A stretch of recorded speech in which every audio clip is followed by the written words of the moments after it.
آپ نے سنا ہوگا حضور نے سورہ رحمان کے بارے میں فرمایا ہے، سورۃ الرحمن عروس القرآن۔ یہ سورہ رحمان جو ہے یہ قرآن کی دلہن ہے۔ جیسے دلہن کو آپ خوشنما لباس پہناتے ہیں، آراستہ پیراستہ اس کو گہنے اور اس کو زیور پہناتے ہیں، تو جس طریقے سے سجاتے ہیں آپ دلہن کو، اللہ تعالیٰ نے ایک سورت قرآن مجید میں یہ ایسی رکھی ہے سورہ رحمان کہ اسے خوب سجایا ہے۔ اس میں الفاظ کا در و بست، اس کا اپنا ایک ڈیوائن میوزک ہے۔ وہ تو اللہ تعالیٰ قراء جو ہے، خاص طور پر مصر کے قراء، اللہ تعالیٰ ان پر رحمت نازل فرمائے، ان کی خطاؤں سے درگزر کرے۔ جس طرح قرآن کے انٹرنسک میوزک کو انہوں نے واضح کیا ہے، واقعہ یہ ہے کہ اگر یہ لوگ نہ ہوتے، شیخ عبد الباسط محمد عبد الصمد، شیخ محمود خلیل الحصری، یہ لوگ کہ جنہوں نے قرآن کے اس غنا میوزک، یہ لفظ جو ہے آپ حیران نہ ہو کہ میں یہ کوئی شاید توہین کر رہا ہوں قرآن کی، حضور نے یہ لفظ استعمال کیا ہے، تغنو، اس قرآن کو اچھی سے اچھی خوشلہانی کے ساتھ پڑھو۔ من لم یتغن بالقرآن فلیس منا، جو قرآن کو بہتر سے بہتر انداز میں، اچھی سے اچھی آواز میں، خوشلہانی کے ساتھ پڑھنے کی کوشش نہیں کرتا، وہ ہم میں سے نہیں ہے۔ بلکہ ایک مرتبہ حضور رات کے وقت آپ گشت پر تھے اپنے ساتھیوں کے حالات معلوم کرنے کے لیے۔ حضرت ابو موسیٰ اشعری رضی اللہ تعالیٰ عنہ ایک صحابی ہیں، ان کے گھر کے پاس سے گزر ہوا، وہ رات کو تہجد پڑھ رہے تھے، کھڑے ہوئے کیف کے عالم میں قرآن تلاوت کر رہے ہیں۔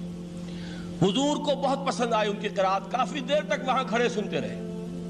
اب انہیں کیا پتا کون سن رہا ہے، بالکل اسی طرح سمجھ لیجئے ایک بات یاد آئی ہے، حضور فرماتے ہیں کہ جس طرح کان لگا کر اللہ قرآن کو سنتا ہے، کسی چیز کو نہیں سنتا۔ ہمیں نظر نہیں آتا نا، ہمیں معلوم نہیں، ہم قرآن پڑھ رہے ہیں تو سننے والا کون ہے؟ سب سے زیادہ کان لگا کر خود اللہ۔ یہاں اس لیے مجھے یاد آیا کہ ابو موسیٰ اشعری کو کیا پتا تھا کہ کون سن رہا ہے؟ وہ اپنی کیفیت میں نماز میں تہجد میں قرآن کی تلاوت کر رہے تھے، اور ظاہر بات ہے ان کے گھر ایکڑوں میں بنے ہوئے نہیں تھے، ایک ایک کمرہ، ایک ایک کوئی حجرہ، ایسے ہی تو گھر تھے نا صحابہ کے، لہذا حضور پاس سے گزرے، آواز آئی، کافی دیر سنتے رہے۔ اس کے بعد آپ تشریف لے گئے، صبح فجر میں ملاقات ہوئی تو حضور نے تحسین کے انداز میں فرمایا، یا ابا موسیٰ انک قد اوتیت مزمارا من مزامیر آل داؤد، اے ابو موسیٰ تمہیں تو آل داؤد کے سازوں میں سے ایک ساز اللہ نے عطا فرما دیا ہے۔ جس طرح حضرت داؤد، لہن داؤدی مشہور ہے کہ جب وہ پچھلے پہر رات کو حمد کے ترانے الاپتے تھے، قرآن میں ہے کہ پرندے شامل ہو جاتے تھے ساتھ، اور پہاڑ وجد میں آتے تھے، پہاڑ بھی ان کے ساتھ شریک ہوتے تھے۔ تو جس طرح کا اللہ نے ان کو لہن عطا فرمایا تھا، حضور نے تحسین کے انداز میں فرمایا ہے، ابو موسیٰ اشعری اللہ نے تمہیں بھی آل داؤد کے سازوں میں سے ایک ساز عطا فرمایا۔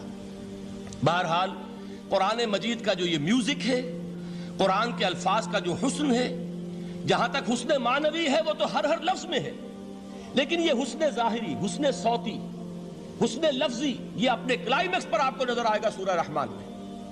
لیکن قرآن میں یہ سورت اس اعتبار سے بھی ممتاز ہے، اس کی 4 آیات پر ذرا توجہ کریں گے، عجیب حقائق سامنے آئیں گے۔ جہاں یہ قرآن مجید کے حسن صوت اور حسن لفظی کی معراج ہے، وہیں اس کی پہلی 4 آیات میں 4 چوٹی کی چیزوں کا ذکر ہے، سب سے اونچی چیزیں۔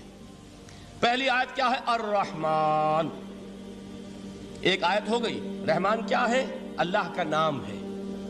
کبھی آپ نے غور کیا اللہ کے ناموں میں سب سے پیارا نام کون سا ہوگا؟ رحمان۔ کیوں؟ اس کا مادہ کیا ہے؟ رحمت۔